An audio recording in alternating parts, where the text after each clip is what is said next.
Welcome back to Gopher Football with Jerry Kill. I'm Natalie Nias. This weekend, the Gophers will host San Jose State right here at TCF Bank Stadium.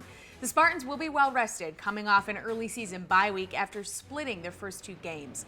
To find out what the Gophers can expect from San Jose State on Saturday, Mike Max joined Coach Claeys in the film room.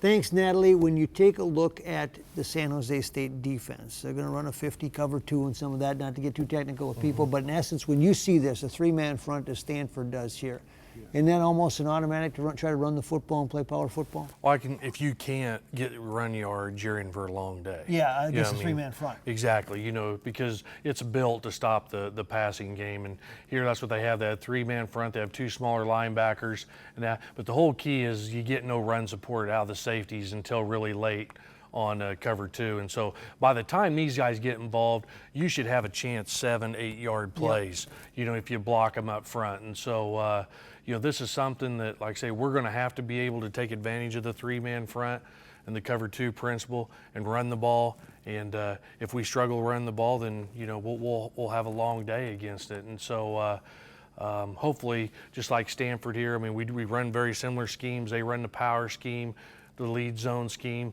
This is a very similar play, only there's two tight ends where the back, again, what's so hard about this with the two linebackers is you put this guy on an island, and if the back just sees him and makes a cut off that backer, we should be able to get some yardage. And but if we're not knocking people off the ball or getting a body on a body, if we're struggling against the cover 2 and run the ball, then it's going to be a tough day. And if that's 3rd and 20, then you'd play that. Why not play that? And you don't, depends no on the question. circumstances. Or you go one back. Yeah. The guy everybody's talking about is David Fales, their outstanding quarterback who will get drafted. He's coming off a bye week. When you watch him play, what do you see? He's got a tremendously strong and accurate arm, and the thing, and they have done a great job of designing their passing game package.